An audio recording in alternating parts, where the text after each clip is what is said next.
So let me tell you a little bit about myself, so you'll understand the perspective that I take. Actually, before that, how many people here have a meditation practice? Great. And how many people here have tried to meditate before unsuccessfully?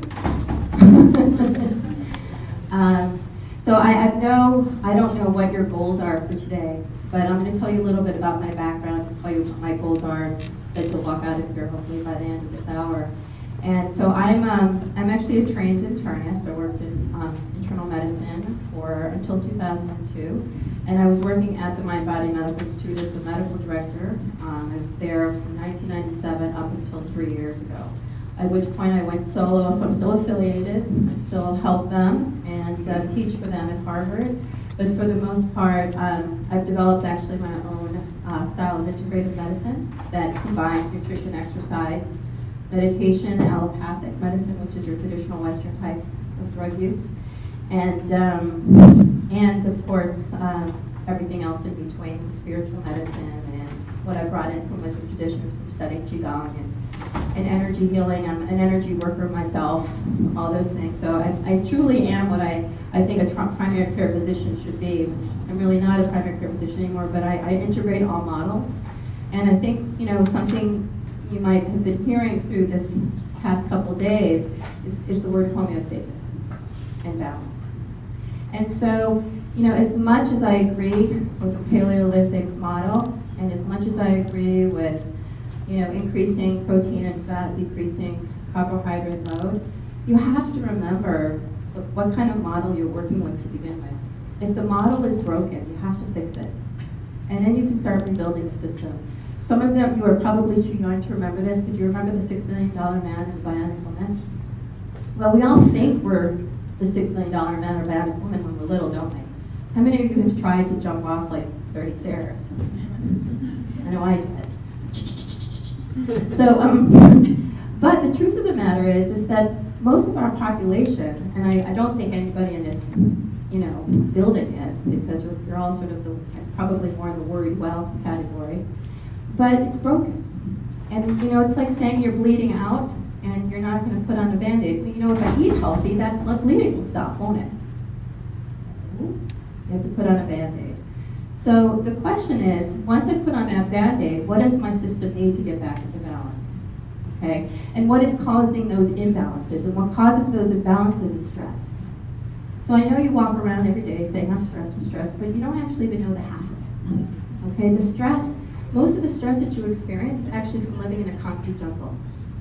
Because we're meant to live in nature. We're meant to be in the variability of nature, in the beauty of nature. Right? There's no such thing as ugly nature.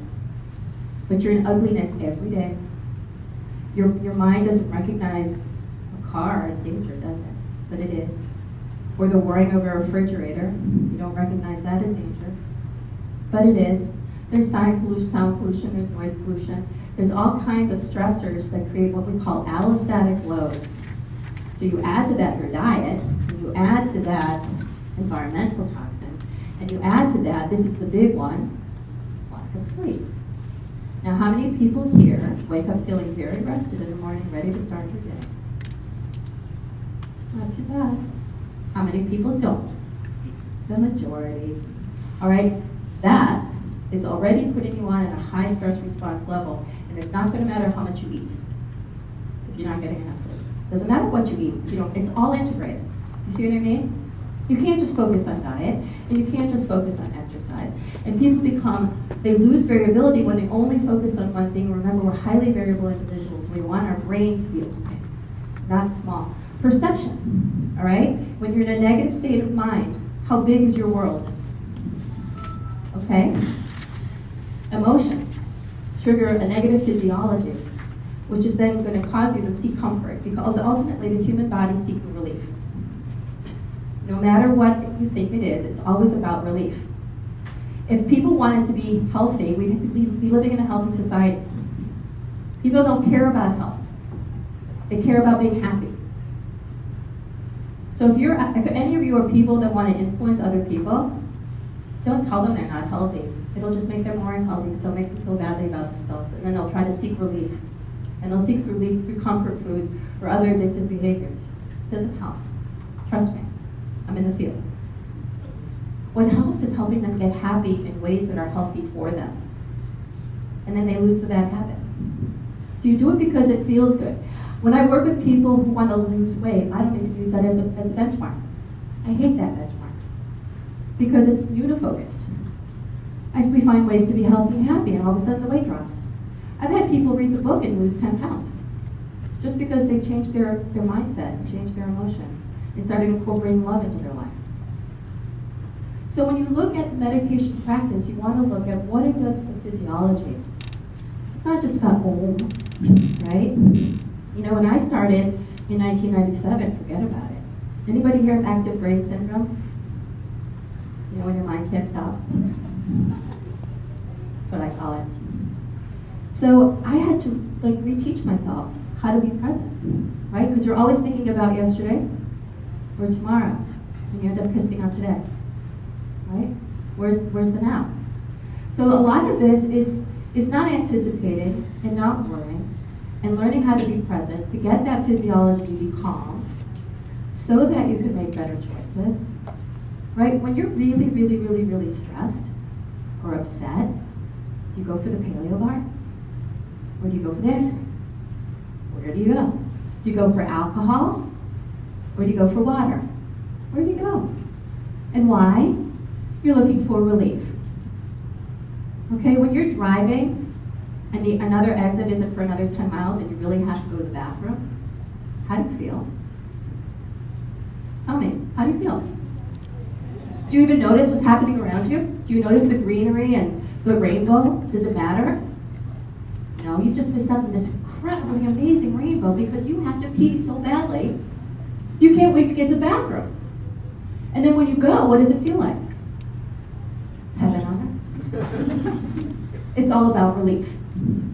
So when you learn to bring the body that relief that it seeks, before it gets to the place where you're about to die, and you'll do anything to feel better, you offset that negative physiology. You make better choices, but not only that, you can handle the toxin and the invasions and the stress that will come with life better. You're more resilient. Your immune system isn't suppressed, right? You don't go into negative emotional thinking. Your belief systems are more intact. Following me? With the meditative practice for elicitation of the relaxation response, which is a term which Herb Benson coined back in 1969, 1970, something like that, a long time ago. When he studied the transcendental meditators, that their physiology changed such that the stress response was going backwards. Decreased heart rate, decreased blood pressure, decreased muscle tension, allowed them to recuperate much more quickly, and then be able to handle stress, allow them to connect with positive emotional and lateral thinking, better sleep, and then the improvement of health problems, all by itself. People were able to get off their medication, sleep better, live longer, et cetera, et cetera. Okay, so there's a big scientific basis to this, but it also is a new job.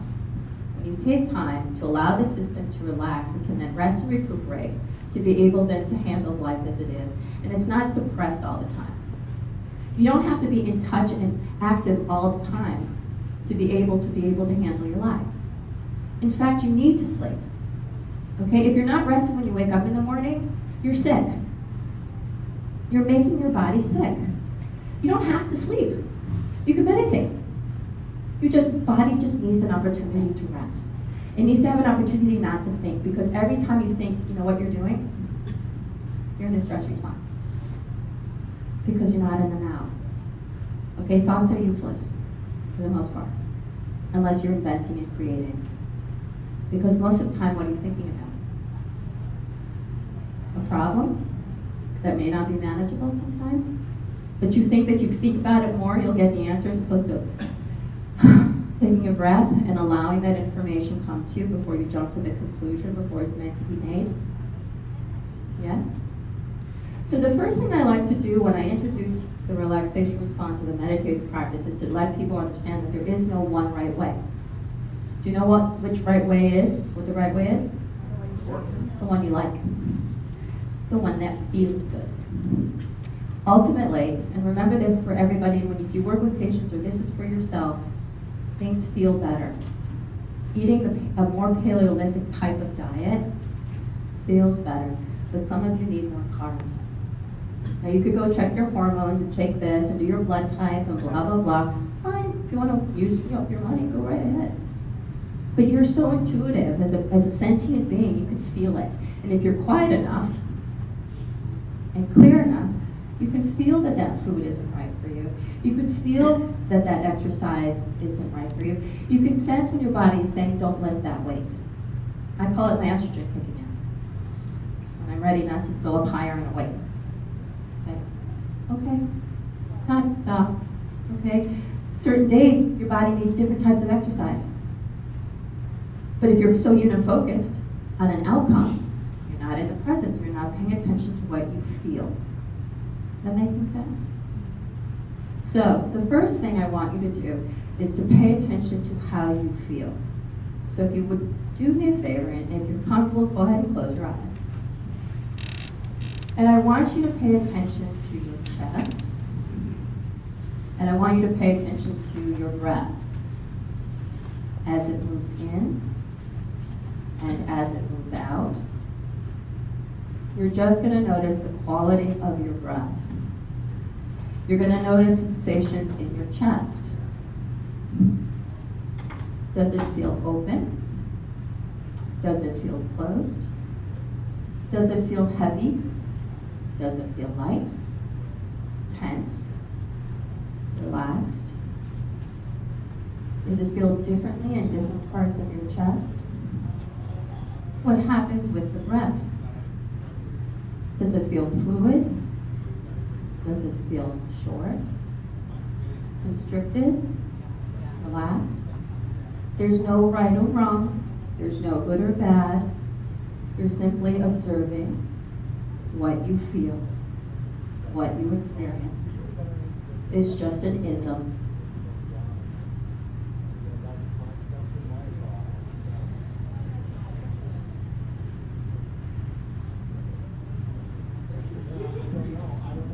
And then I'd like you to bring to mind, as you're observing, a situation that causes you to feel stressed.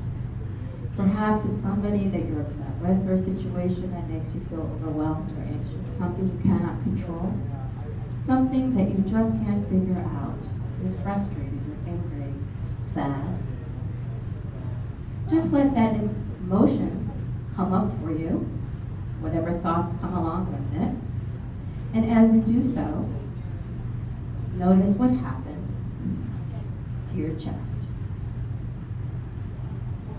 Notice what happens to your breath without trying to change the emotion. Don't hold back the thoughts. Don't hold back the anger or frustration. Just allow it to be there and notice what happens to your breath or your chest. What are the sensations? Perhaps you're noticing sensations happen in other parts of your body as well. Maybe your gut, maybe your throat, maybe your back. You have neurons all throughout your body that feel for you. Little brains that can remember emotions and will bring up sensations for you. So just notice what you might feel.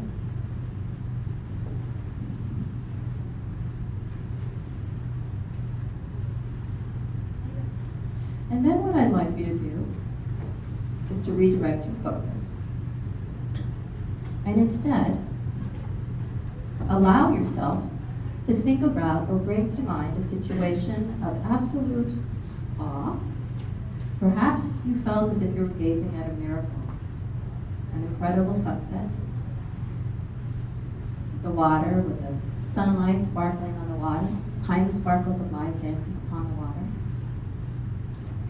Or perhaps how the sunlight comes through the trees, just so. Or perhaps the sound of the waves as they gently roll in or out. Or maybe that space in between the waves where that sunlight comes through.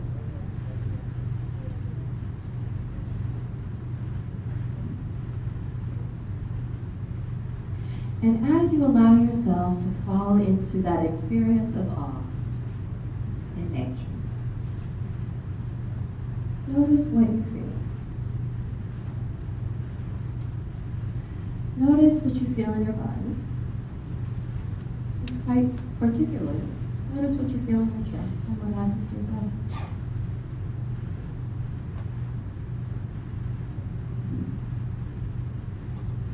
Perhaps you remember what it feels like to swim in the water and how the water feels against your skin. Or the sand beneath your feet. Or standing at the top of the mountain. How glorious it felt. Notice what you feel now as you remember this experience or imagine it.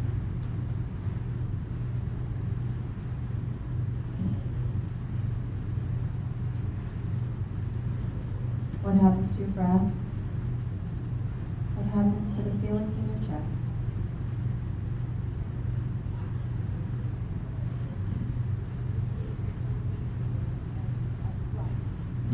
And then if you were to bring your focus back to that situation that caused you stress,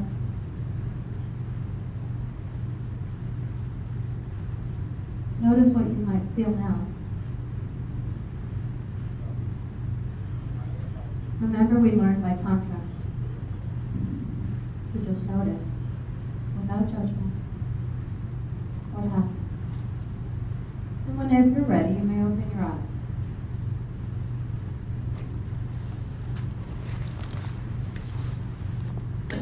Okay, nobody fell asleep. That's good.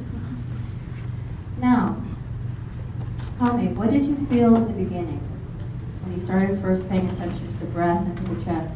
What did you notice? Okay, so even though you had a negative experience in your mind?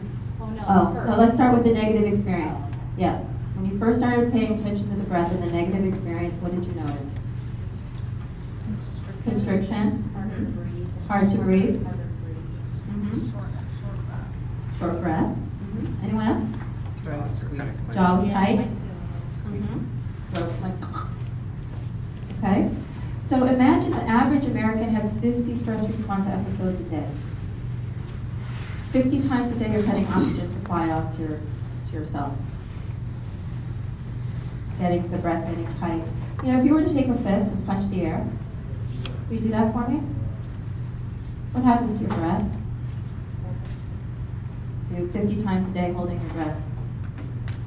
Okay, and what happened when you started changing the breath and started connecting with nature? What happened? Everything got longer, bigger, right? Expansive. How would you describe nature?